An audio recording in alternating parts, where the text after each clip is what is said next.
नर्मदा काव्य मंच से पंडित गिरी मोहन गुरु। 5 दोहों की दौड़ में आज 5 दोहे लेकर पुनः उपस्थित हूँ। सुनिए, आज कौन से 5 दोहे आप सुन रहे हैं। नए दोहे सुनाऊंगा मैं आपको नित्य प्रति। सुनिए आज। स्वस्थ रहें तन इसीलिए उपयोगी है योग। अब भैया देखिए, अब जून आ रहा है। जून में आप क्या करेंगे? योग दिवस मनाएंगे। तो योग पर चर्चा कर रहा हूँ। स्वस्थ रहें तन इसीलिए उपयोगी है योग। कथा भक्त भगवंत की हरती मन के रोग। तन और मन दोनों स्वस्थ होना चाहिए। वैसे तो कहा है कि स्वस्थ तन में स्वस्थ मन का निवास होता है। तो पहले योग करिए और उसके फिर जो है भगवान का स्मरण कीजिए, तो क्या होगा? कथाएं सुने भगवान की और सत्संग करें तो उससे क्या होगा? मन के रोग दूर होंगे। तो तन और मन दोनों स्वस्थ रहें। अब आगे सुनिए दोहा क्रमांक 2।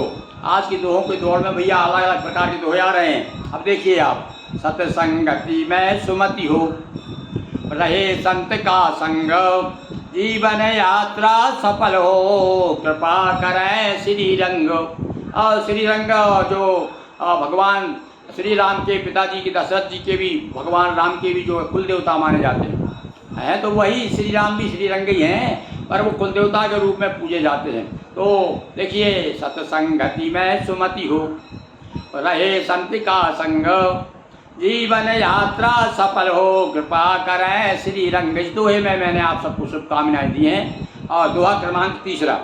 विश्व क्षितिज पर आजकल। फिर देखिए कभी कहाँ से कहाँ पहुँच गया।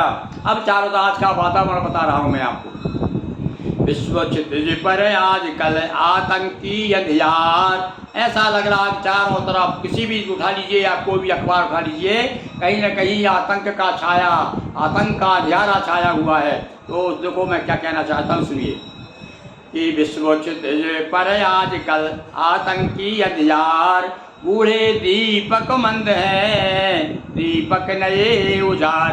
हमारी जो नई पीढ़ी है उसके लिए मैं संदेश देना चाहता हूँ, उद्बोधन करना चाहता हूँ कि भाई अब आपको आपके हाथ में है। इस आतंक रूपी लंका को जलाने के लिए आपको हनुमान बनना पड़ेगा। तो और क्या हो गया? कितने हो गए भाई? 1 2 3 दो और सुन लीजिए आप। और अभी इसमें बड़ी विचित्र बात बताई भैया। थोड़ा सा कुछ ब्राह्मण लोग नाराज ना हो जाए। अर्थात जो मैं देख रहा हूँ, हमारे देश की संस्कृति तो गोपालन की है, कुत्ता पालन की संस्कृति नहीं रही है। पर अब चूंकि वर्तमान युग बदल गया है, इसीलिए हम उसे भी स्वीकार करते हुए भी पर यथार्थ का चित्रण कभी कभी करना छोड़ता नहीं है। तो देखिए आप एक दर्द कवि का कि ब्राह्मण घर कुत्ता पले है। हमारे कुछ मित्र, एक मित्र तो हमारे साथ घूम रहे थे, ब्राह्मण थे और कुत्ता साथ में था, और उसी समय ये दुआ बना और हमने उनको सुना भी दिया।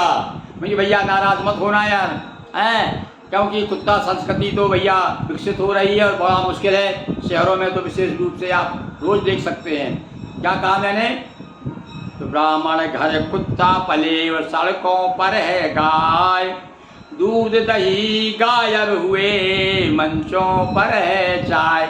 एक समय था जब कोई हमारे आता था तो दूध का गिलास या छाछ का गिलास उसे स्वागत में दिया जाता था। ऐसे सियाने कहते भाई, हमने तो चाय जब से पैदा हुए चाय पिए। तो फिर से सुनिए इन पंक्तियों को, आनंद आएगा आपको। ब्राह्मण घर कुत्ता पले, सड़कों पर है गाय, और दूध दही गायब हुए मंचों पर है चाय। और आज का 5 दोहों की दौड़ में 5वां दोहा, दौड़ में किसका नंबर लगा 5वें दोहे का? ये पगडंडी के हाथ में। अब देखिए इसको भाई थोड़ा सा आपको इसका अर्थ की तरफ ध्यान देना पड़ेगा, विचार करना पड़ेगा। कभी कुछ कहता कुछ है और अर्थ कुछ और निकलता है उसका। तो दोहा की यही तो विशेषता है, भाव लेखन में छोटे लगे घाव करे गंभीर। सुनिए, ये पगडंडी के हाथ में डंडा और तलवार, सड़क बिचारी रो रही, ढूंढ रही है द्वार, ढूंढ रही घर द्वार। फिर तो सुनिए इन पंक्ति को, देखिए किस प्रकार से पगडंडी के माध्यम से मैंने क्या कहा है आप समझ रहे होंगे। ये पगडंडी के हाथ में डंडा और तलवार, सड़क बेचारी रो रही, ढूंढ रही घर द्वार। पर हम भगवान से प्रार्थना करते हैं ये स्थिति हमारे देश की जल्दी ही समाप्त हो, और निश्चित रूप से कुछ दोहे आपको अच्छे लगे होंगे तो आप बिना झिझक के, बिना अपने मन में जो भी आपके विचार आ रहे हैं बेधड़क कहिएगा, ताकि हमारा हौसला बढ़े। बहुत बहुत धन्यवाद।